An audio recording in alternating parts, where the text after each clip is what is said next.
¿Cómo están? Soy Carlos de Vega y hoy esta es mi agenda. YPF comienza en Argentina a atraer socios para explotar los pozos de Vaca Muerta después de que el país diga adiós a la española Repsol. Ucrania sale a la calle con las banderas azules de Europa. El dilema está entre acercarse a Bruselas o a Moscú. El derecho a morir casi sin haber vivido. Bélgica prepara la ley de eutanasia infantil. Bueno, pues ya ven que estos son nuestros tres temas para este programa de agenda, temas muy diferentes, temas muy controvertidos, así que no se vayan porque les esperan casi una hora de debate interesantísimo con mis tres invitados que les presento ya. El primero de ellos es Herbert Martin, es miembro del Consejo de Ética de Alemania. Herbert, gracias por estar aquí en el programa. Hola, buenas tardes. Carl Cuyas es compañero de DW Deutsche Welle, de esta casa, y conoce muy bien Ucrania, entre ellos porque ha vivido allí varios años. Carl, gracias por estar en el programa, en la agenda. Y Klaus Bodemer es Senior Fellow del Giga Institute, especialista en América Latina y muy concretamente también en todo lo que tenga que ver con seguridad y energía. Así que muy pendiente de todo lo que está sucediendo en Argentina con el petróleo de Vaca Muerta. Klaus, gracias por estar aquí. Buenas tardes. ¿Es verdad que Vaca Muerta es tan tesoro como lo presenta el gobierno argentino para el futuro del país, para el futuro de Argentina? Seguramente, porque se trata de una región en el sur de Argentina de una amplitud de 30.000 kilómetros cuadrados, y lo que la prospección ha desarrollado es que es lleno de gas natural y de petróleo alternativo, y para Argentina es el tesoro, ¿no?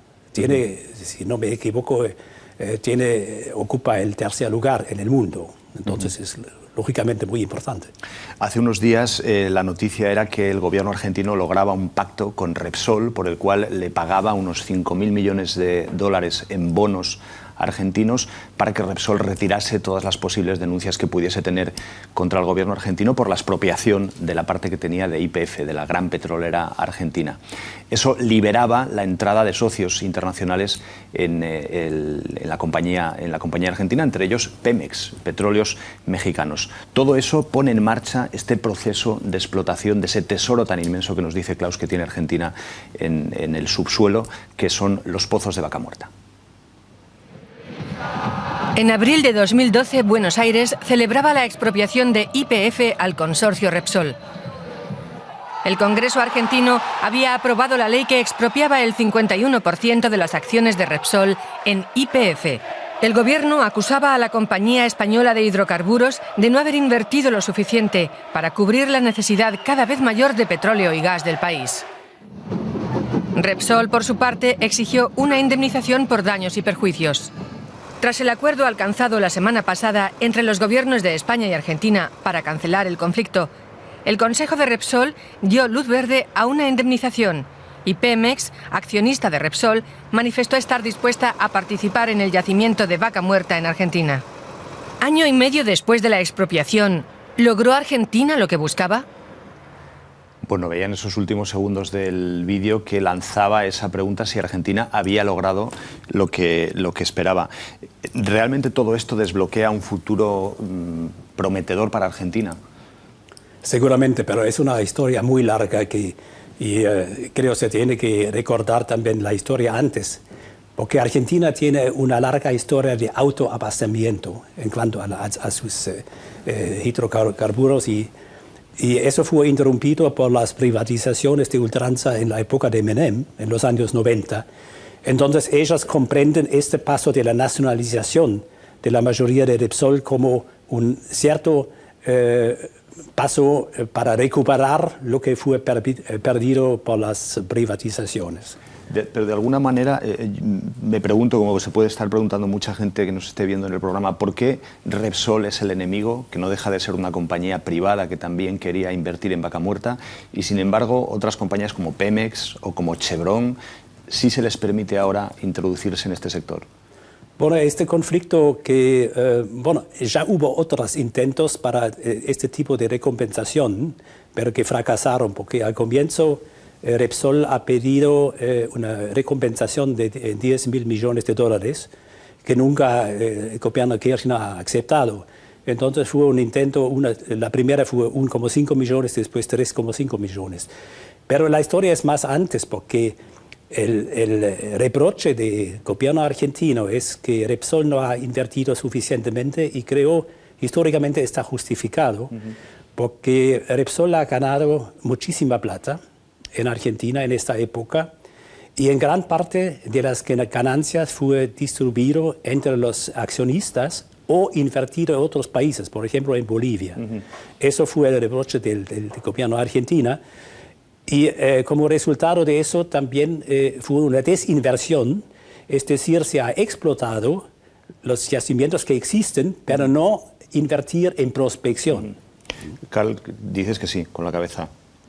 Sí, yo considero que efectivamente eso es lo que pasó en Argentina. Ese fue el error, y yo creo que lo que está sucediendo en este momento es, digamos, el paso necesario y claro en dirección pues correcta. Apuntabas antes, Klaus, el déficit energético que tiene Argentina. ¿Cómo, siendo un país tan potente en recursos naturales y en recursos energéticos, puede llegar a tener ese déficit energético, a tener que estar importando energía cuando realmente tendría que ser al revés? Y es lo que sucedía hasta hace unos años, ¿no? No, eso seguramente, claro, el gobierno argentino muchas veces dice que el culpable está afuera, ¿no? Hay una cierta proyección también que Repsol es el malo de la película. Eso es solamente la mitad de la verdad, porque hubo errores, y uno de los errores en la política nacional fue exactamente esta privatización a ultranza.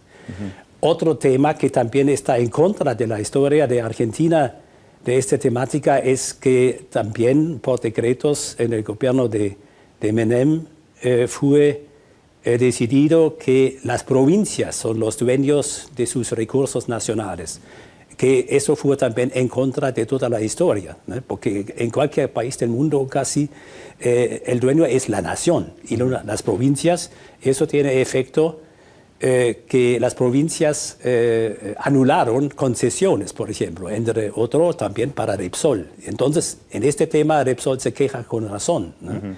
Y eso tenía el efecto que hoy Argentina, en los últimos años, tenía que importar un montón de energía, en parte de Brasil, en parte de otros países, de gas natural de Bolivia, y eso cuesta un montón de plata, y es un poco raro en un país que tiene casi todas las condiciones para un autoabastecimiento. Los pactos que se hacen ahora con compañías como Pemex o como Chevron, que no dejan de ser Chevron, por supuesto, privado. Pemex, dentro de un futuro, puede también convertirse en un consorcio mucho más privado con la reforma energética que plantea México.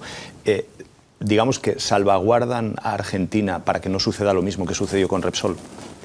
Claro, el argumento del gobierno de Argentina es ahora: nosotros tenemos el derecho a asociarnos con cualquier empresa internacional, porque ni tenemos la plata suficiente para hacer, ni la tecnología. Repsol dice no, porque nosotros somos el accionario mayoritario, y eso es contra la ley, y por eso ha hecho un litigio en el Banco Mundial, en este corte de arbitraje. Y yo creo este arreglo que ahora tenemos, hay ganadores en los tres lados. Pemex ha ganado porque Pemex ahora está enfrentado por una política de Peña Nieto, permitir el capital privado. Y Pemex necesita urgentemente nuevos lugares para recuperarse. España ha ganado porque España está muy interesado en fortalecer sus lazos con América Latina, es el mayor inversionista. Claro. Y Argentina también, porque ahora terminan todos estos litigios que están pendientes, y tiene más libertad para asociarse con otras empresas internacionales. En ellos, entre tanto, por ejemplo, por Chevron y otros, ¿no?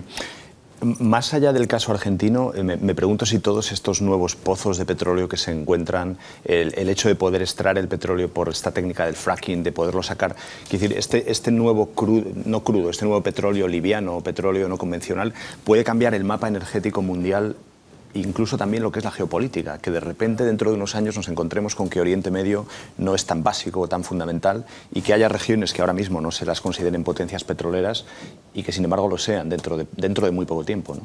Sí, claro. En este tema está enfrente de una reagrupación geopolítica en el mundo. Y eso tiene que ver también con el tema de Ucrania. Claro. Porque el tema de gas de Rusia está muy en la pared, ¿no? En cierto sentido, porque también los Estados Unidos con este fracking va a ser el exportador. Hay nuevos pozos muy grandes en Brasil, ¿no? Eso va a cambiar el cuadro también geopolítico, incluyendo el Medio Oriente, por ejemplo, ¿no? Sí, decías lo de Ucrania, y es verdad que hablamos de Ucrania, pero claro, hablar de Ucrania hoy, luego lo veremos, es hablar de energía, básicamente, también, ¿no? Y en Ucrania, efectivamente, también hay varios yacimientos, o sea, donde se quiere hacer el fracking, y, si mal no recuerdo, precisamente, creo que hace un mes, el gobierno de Ucrania firmó el contrato, creo que con Shell, para comenzar con las investigaciones y después con el fracking. Herbert, no me atrevo a preguntarte nada porque esto no sé si se queda todo muy fuera del mundo de la ética en el que se mueve el Consejo Ético de Alemania, ¿no? Todas estas cosas tan técnicas de energía, de petróleo, de explotación de los recursos naturales.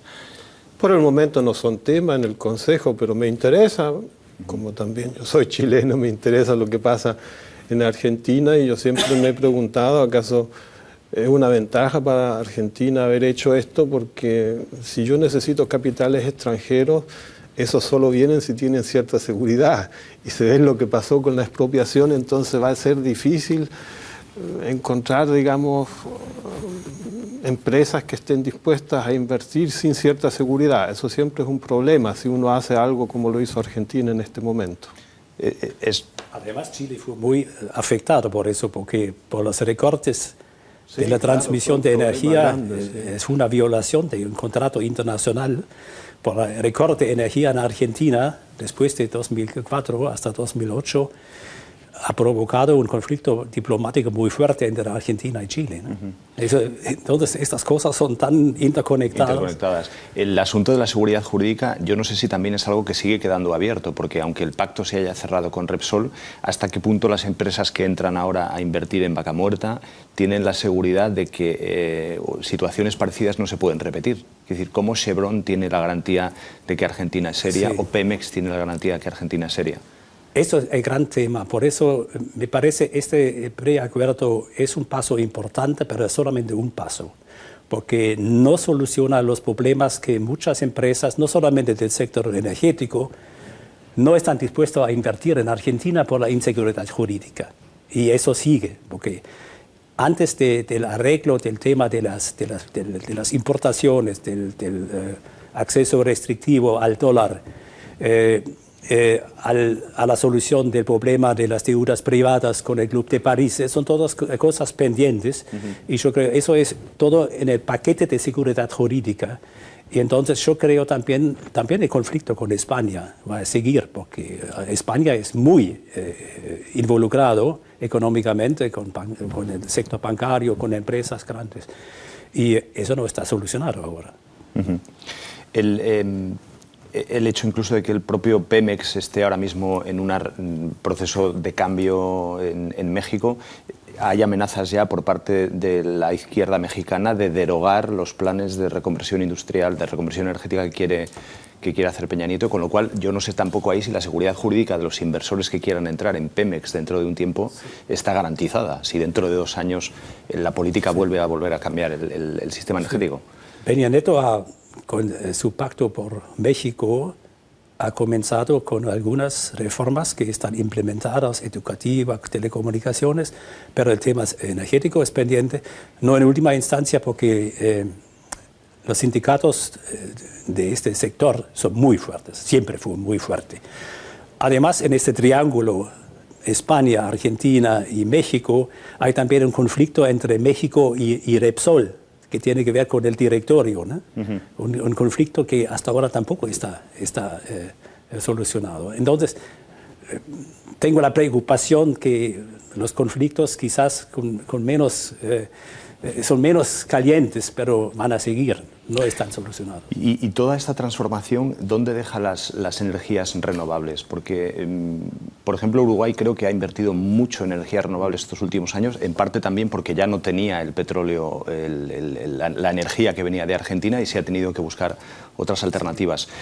¿Puede ser también una manera el hecho de que aparezcan, aunque pueda resultar contradictorio, nuevos pozos de petróleo, una forma de impulsar también las energías renovables? Me parece en Argentina estos dos temas son descoblados, ¿no? Lamentablemente. Hay un porcentaje, creo es 6-7% en energía renovable. En eso Chile es mucho más avanzado. Por ejemplo, una reacción a este recorte de energía por parte de Argentina fue invertir, Ricardo Lagos y el gobierno de Bachelet, invertir mucho más en estas energías renovables, ¿no? En energía eólico, no sé, de cualquier tipo, hasta la energía atómica, ¿no? Entonces, este cuadro energética en Chile es mucho más diversificado que en Argentina. En México no sé si es un tema muy grande este tema. No tengo conocimientos de eso, creo que no. Karl, Herbert, no sé si queréis decir algo más antes que cambiemos de tema sobre este asunto que está en marcha, ¿no? Tan técnico, tan complejo, pero que nos afecta tanto porque al final es la energía, ¿no? Bueno, yo creo que va a ser así como tú presumiste, que eso va a cambiar también la situación geoestratégica en el mundo, porque si ese yacimiento en Argentina tiene el valor que Klaus ha dicho, eso va a cambiar el tema, igual que también cambió la situación que los Estados Unidos se pueden ahora solucionar sus problemas energéticos ellos mismos con el fracking que tienen y todo eso. Ya no dependen de otros y eso cambia la situación, por supuesto. Y va a seguir en eso. Karl, cuando hablamos lo mencionábamos antes el asunto de Ucrania, ¿se puede decir que la base de todos los problemas que tiene Ucrania o del conflicto que hay ahora está en la energía o es mucho más complejo lo que está ahí dentro? Es mucho más complejo, digamos, el problema principal es la posición geoestratégica de Ucrania. Y obviamente la energía, o sea, el gas que pasa por el país, él pasa por este país precisamente por su posición geoestratégica. Esa es, digamos, esa es la cuna de todos los problemas que aparecen ahí. ¿La posición geoestratégica qué quieres decir? Que está entre Rusia y entre la Unión Europea. Y entonces precisamente este país también está dividido en dos partes. Una que quiere ir a la Unión Europea, la otra tiende a Rusia. O sea, la división es completa y perfecta. Vamos a decir, Karl, a los telespectadores que estén viendo este programa que es muy probable que, tal como están los acontecimientos ahora mismo en Ucrania, en el momento en que estén viendo este espacio, agenda, puede que las cosas hayan cambiado, porque lo cierto es que se mueven muy rápidamente, ¿verdad? Estamos hablando de que puede caer el gobierno directamente o el presidente Yanukovych. Sí. O sea, las cosas pasan ahí en Kiev en este momento con una velocidad meteórica y todo lo que podemos decir ahora, o sea, en cuestión de 1 hora, de 2 horas, ya será pasado. O sea, vamos a hacer primero un breve repaso a lo que han sido hasta hace nada los sucesos de Kiev, cómo se ha desatado la revuelta que existe ahora mismo en el país, y empezamos a analizar qué es lo que ha pasado y qué es lo que puede pasar en el futuro. Miles de personas ocupan desde hace días las calles de Kiev y de otras ciudades de Ucrania. Desafían a las fuerzas de seguridad para protestar contra el presidente Viktor Yanukovych, quien se negó a firmar el acuerdo de asociación con la Unión Europea. Estaba previsto que Yanukovych firmara el acuerdo con la Unión Europea la semana pasada en Vilna, pero a pesar de las conversaciones con los líderes europeos, se mantuvo firme a su negativa a firmar el acuerdo, posiblemente por presión de Rusia. En el país, esto unió al menos temporalmente a los líderes de la oposición de tendencia proeuropea y exigen ahora la dimisión del gobierno. Rusia, de momento, ha ganado la partida, pero en Ucrania se ha desatado una gran revuelta popular dividida entre Bruselas y Moscú. ¿Cómo afectará esto a las relaciones de Kiev con Europa? Karl, a veces, viendo un poco lo que pasa en Ucrania, se plantea uno si no es como una especie de reflejo o de recuerdo de lo que era la Guerra Fría. No sé si se puede leer así, pero parece como Occidente frente a Europa, frente a Rusia. Putin frente a la Unión Europea. Lamentablemente es así en cierta medida y los acontecimientos, o sea, lo que estamos viendo ahora en Ucrania simplemente refuerzan también esa visión. Lo que sucede en Ucrania es que, o sea, tendemos con cierta facilidad de tildar de por ejemplo, al presidente Yanukovych como prorruso y poner pues las etiquetas, o sea, la situación es muchísimo más delicada, es mucho más difícil, o sea, simplemente para decir que Yanukovych en este momento se encuentra en una trampa que prácticamente no lo quiere ni en Bruselas, ni tampoco lo quieren en Moscú. O sea, Yanukovych nunca ha encontrado un lenguaje... ¿Pero eso por qué es? Digamos, no apoye, ¿por falta de apoyo a una de las dos partes? ¿O por... Sí, o sea, Yanukovych desde el primer momento trató de establecer una especie de política de inclinación a un lado y al otro, pero no una línea directa. O sea, él trató de estar entre dos polos más o menos opuestos, que es Moscú y Bruselas. O sea, pero al fin y al cabo hay que reconocer que ambos polos hicieron todo lo posible para ponerlo bajo presión. Rusia por su lado, Bruselas también. Mientras que al fin y al cabo él no supo encontrar una vía, o mejor dicho, tomar la decisión, al fin y al cabo, con quién estoy. Hace unos días, cuando el Parlamento estaba a punto de aprobar el acuerdo para aproximarse hacia la Unión Europea, votaron en contra. ¿Qué fue lo que pasó en ese último minuto para que ese acercamiento hacia la Unión Europea se frustrase? Bueno, fue en el gabinete de ministros donde se tomó esa decisión antes del encuentro en Vilna. Lo que sucedió ahí, según el gobierno, es que se dieron cuenta que en el acuerdo sobre la asociación había muchos parámetros que eran dañinos para Ucrania. En cierta medida sí lo sabía, o sea que no correspondían a los intereses económicos de Ucrania. Pero el punto es mucho, o sea, radica mucho, está más oculto de lo que pensamos. Lo que sucede en Ucrania y lo que sucedió en Ucrania es que se demostró que el partido de Yanukovych, el partido de las regiones, está dividido. Lo que se consideraba como una cosa monolítica no lo es. En este partido hay dos tendencias. Una que es proeuropea y otra que es prorrusa. Lo que sucedió el día 30 en la madrugada cuando se disolvieron las personas que estaban en Maidán, en la plaza, todavía no se sabe quién dio la orden. De disolver esa manifestación. Exactamente.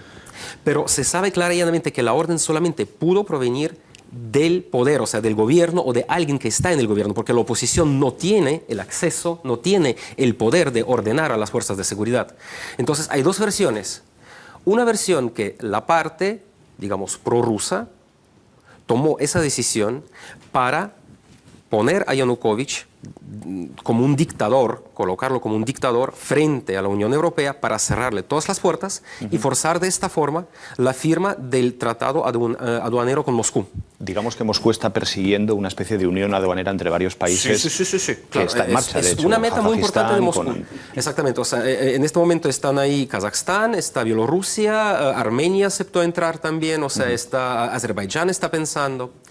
Entonces, por otro lado, existe la otra opción, que precisamente las fuerzas proeuropeas, conjuntamente con una parte de la oposición y con un determinado número de oligarcas ucranianos, tomaron esa decisión para, de igual forma, cerrar a Yanukovych cualquier posibilidad de hablar con el Occidente, forzar el cambio de gobierno, nuevas elecciones y cambiar el rumbo del país. Me gustaría, Klaus, porque Klaus, lo decíamos antes, es Senior Fellow del Giga Institute y además está también involucrado en un grupo de seguridad y energía. Todo esto, evidentemente, te suena muy familiar, lo que está pasando en Ucrania. Sí. Yo creo para comprender este retiro en el último momento del acercamiento a la Unión Europea, para comprenderlo se tiene que tocar el tema de la política interior y exterior de Putin. Porque es muy interesante y yo creo en este aspecto fue una presión muy fuerte de Putin, advirtiendo cuáles son las consecuencias si el gobierno de Ucrania se acerca a la Unión Europea.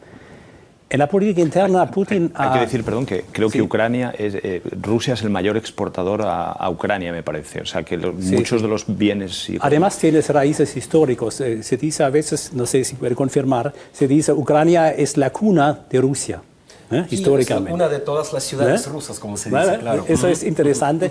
Y por la política interna, Putin ha prometido, cuando comenzó con su tercer turno, estabilidad y bienestar.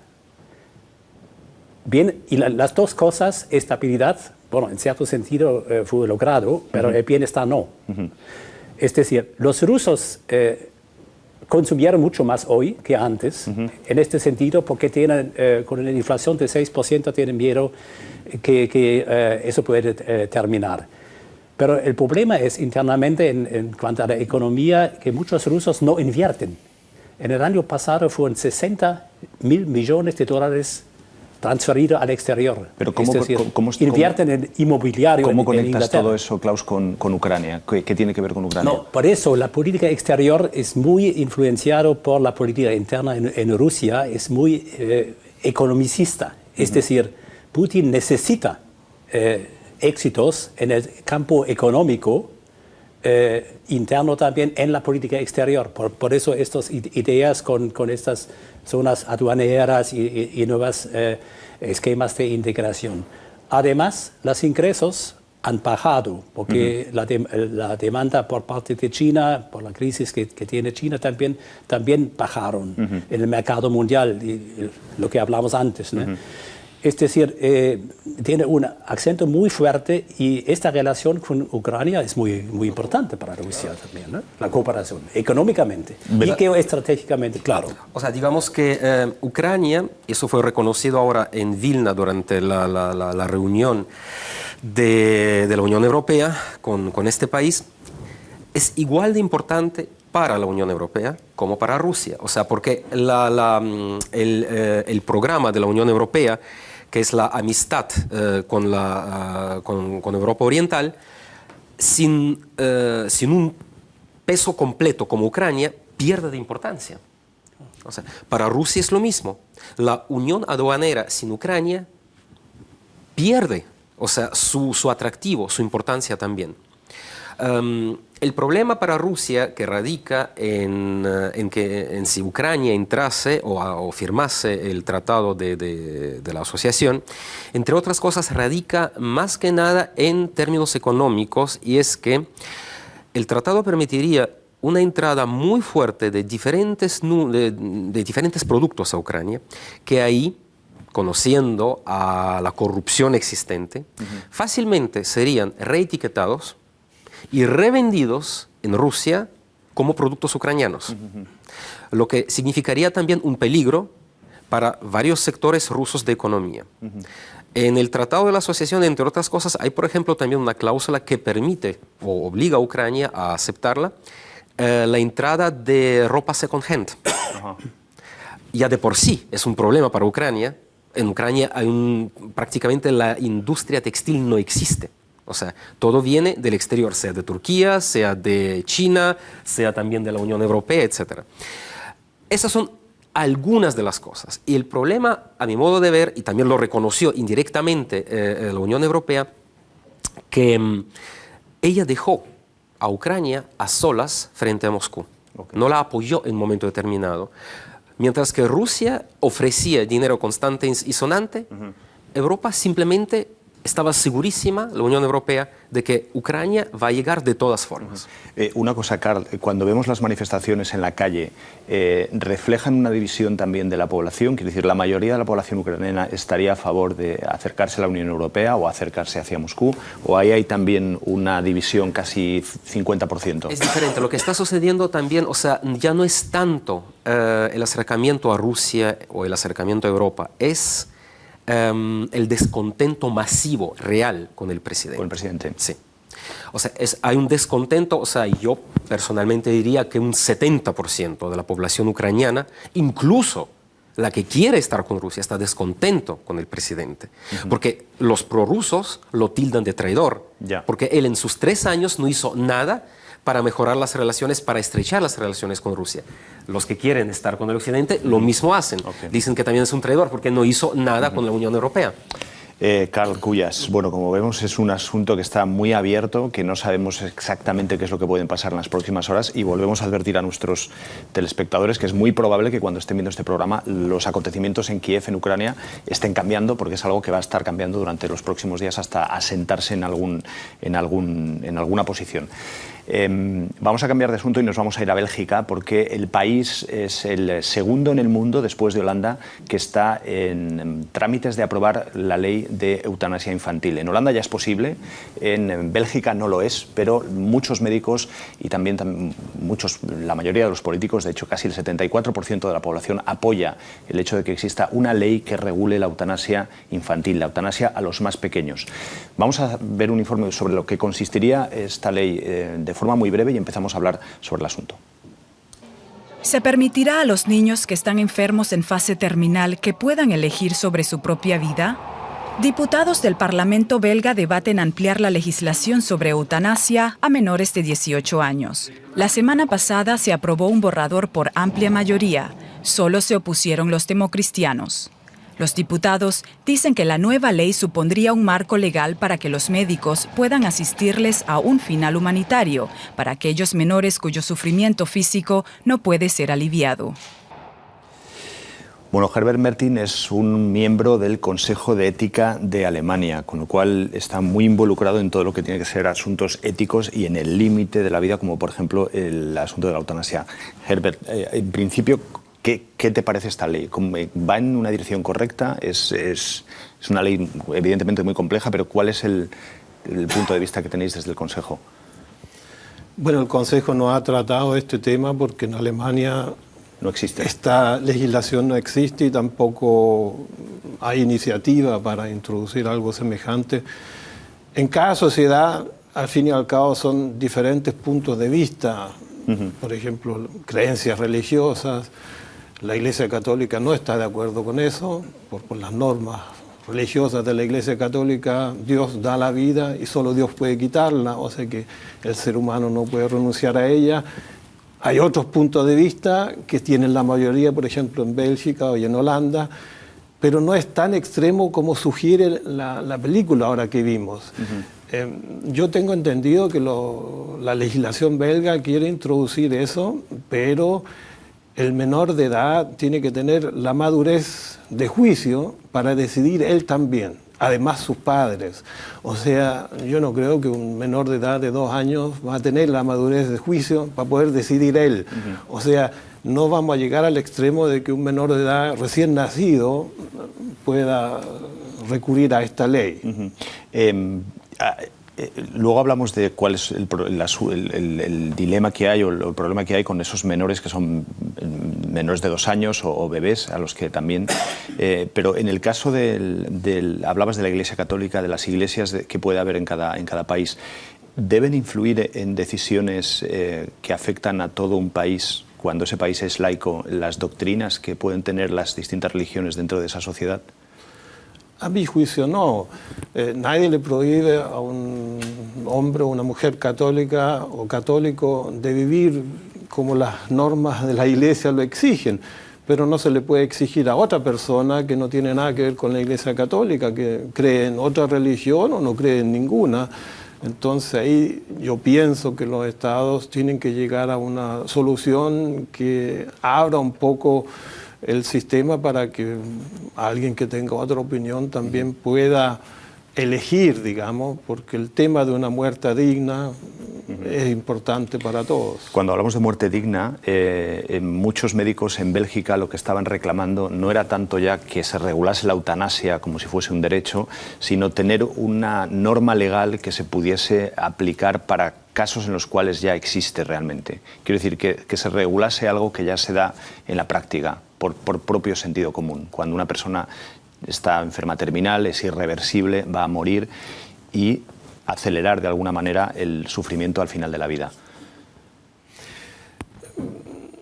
Yo no creo que se puede reducir a eso. Yo creo que en Bélgica también se necesita esta legislación para que los médicos lo puedan hacer sin riesgo de que sean acusados digamos, por un fiscal y tienen que comparecer a un juicio. En Alemania, por ejemplo, no lo podían hacer, simplemente está prohibido. Aquí ningún médico tiene el derecho de poner una inyección letal, por ejemplo. Eso aquí no se puede hacer. Pero ¿qué pasa si, por ejemplo, un paciente está enfermo terminal y decide renunciar al tratamiento médico? ¿Puede el médico ahí imponerle el tratamiento? No es posible si el paciente lo ha decidido conscientemente, bien informado, y decide que él ya no quiere más tratamiento con el fin de curarlo del mal. Entonces el médico lo tiene que aceptar. El médico no puede obligarlo a recibir el tratamiento. Si él renuncia, no se le puede tratar de esa manera. Lo que sí se puede hacer es quitarle el dolor y esas cosas. O sea, un tratamiento paliativo, como decimos, eso se puede hacer, pero no se le puede obligar a recibir un tratamiento con el fin de curar. Sí, obligar, pero creo en la práctica muchas veces los médicos lo hacen, ¿no? Claro, es para los médicos muy complicado porque pueden hacer es que el médico tiene que estar asegurado, o sea, él necesita un respaldo legal para poder hacer eso, pero si existe una declaración firmada del paciente, entonces el médico tiene que hacerlo, porque si no lo hace, él también comete un delito, porque tratar a un paciente sin que él haya dado el permiso es un delito de parte del médico, o sea que él tiene que asegurarse por los dos lados. ¿Y no es eso también de alguna manera una eutanasia pasiva legalizada de forma tácita, digamos? Eso es permitido en Alemania, la eutanasia pasiva, dejar de tratar si el paciente lo quiere. Lo que es prohibido para el médico es poner la inyección, hacer algo activo. Y tampoco les permitió en Alemania por razones, digamos, de...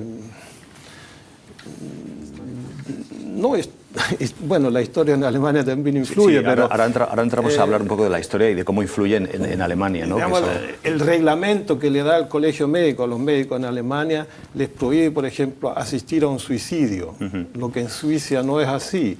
O sea que en Suiza el médico puede poner los fármacos y el enfermo los tiene que tomar nomás. El último paso tiene que hacerlo el enfermo.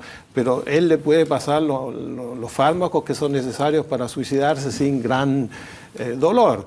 Eso en Alemania no es posible. Se lo prohíbe, digamos, la legislación de los colegios médicos. O sea que un médico en Alemania no lo puede hacer. Regresando al caso de Bélgica, ¿no sería recomendable, no sé si estoy informado correctamente, el arreglo en Holanda? Porque en Holanda se dice, no antes de 12 años, después de 12 años, no sé, hasta 16, el niño joven pueden pedirlo y con la aceptación de los médicos y de los padres es posible. E incluso de un médico extraordinario. Yo creo, que no... sí, creo el problema en Bélgica es hasta 12 años, ¿no? En eso usted ha dicho eso al comienzo. Eso me parece muy problemático. Como un niño de 8, de 9 años... Ahí estará la capacidad de discernir, me imagino, que tendrá que estar regulada también por médicos, por psiquiatras o por terapeutas. Pero escalafón en Holanda... Ese problema también existe en Holanda. ¿Ah, sí? Porque los holandeses tienen esas edades que han introducido en la ley, pero el menor de edad, a partir de los 12 años, lo puede pedir, pero los médicos tienen que... rechazar, ¿no? Tienen que convencerse de que ese menor de edad tiene la madurez de juicio de captar lo que está haciendo. ¿Acaso ha entendido lo que los médicos le han dado como información sobre su estado de salud? ¿Acaso de verdad quiere lo que está diciendo o es otro problema quizás psíquico? Entonces ahí eso también tiene que averiguarse en Holanda. A partir de los 16 no tanto, porque ahí a partir de los 16 lo puedo exigir ya casi como un mayor de edad. Y en Bélgica, tal como yo lo tengo entendido, no existen estas estos diferentes tipos de edades que reglamentan eso. Entonces, en cada caso individualmente hay que investigar acaso el menor de edad sabe lo que está haciendo. Y, Herbert, ¿y qué pasa con la gente con los niños que tienen 2, 3 años o recién nacidos y que tienen una enfermedad irreparable, la muerte es segura, el dolor es insuperable y los padres además también están sufriendo por ese dolor? ¿Se podría aceptar ahí que el padre, sin incluso la intervención de un bebé que no tiene todavía voluntad para decidir, pueda disponer de esa vida? Tal como yo tengo entendido, como quiere legislar ahora el Congreso en Bélgica, no va a ser posible, porque... En Holanda eso es posible. Es una cuestión, es a lo que iba, porque en Holanda hay como un régimen intermedio que no está legislado, pero hay una especie de código deontológico entre los médicos que se aplica sin que los tribunales intervengan. Y si se cumplen esas características... Con los padres. Con los padres. Daño insuperable, enfermedad irreversible, diagnóstico médico contrastado. Incluso creo que, no sé si hay una intervención de un médico fuera de lo que es el tratamiento. Bueno, pero yo tengo entendido que la ley belga que ahora se está tramitando no tiene el fin, digamos, a llegar a eso, porque si exige que el menor de edad tiene que decidir también a él y tiene que tener el poder de juicio, entonces esta ley no llega a estos menores de edad que no van a tener el poder de juicio propio tan avanzado que puedan decidir ellos. Entonces tendrían que legislar de nuevo, porque si no llegan con la ley a eso, entonces no lo han... Más complicado. Carlos, no sé si quieres decir algo sobre este asunto. Mencionabas antes el peso de la historia en Alemania, que no deja de ser triste, ¿no? Que una cuestión que puede ser un avance social para mucha gente se vea limitada por lo que ha sido la historia reciente alemana, ¿no? Es que la palabra eutanasia se usa en los otros países como algo bueno. Tiene un sentido de una muerte digna, como se discute, o sea, sin dolor, una muerte bonita, digamos, sí. Mientras que en Alemania no, la historia nazi, ahí se usaba esa palabra para otro tipo de muerte, la eugenesia, y en ese sentido utilizada se trataba de matar a los menores que tenían algún defecto mental o algún defecto en el cuerpo. Por eso que es muy difícil discutir eso en Alemania. Esa palabra aquí en Alemania tiene, por razones históricas, otra connotación. Dejamos dicho eso, un debate súper complicado siempre, pero mucho más complicado en Alemania por esto. Herbert Martin, gracias por estar aquí, Karl Kuyas y Klaus Bodemer. Gracias a los tres, gracias también a ustedes por seguirnos en Agenda. Volvemos la semana próxima con una nueva página de Mi Agenda.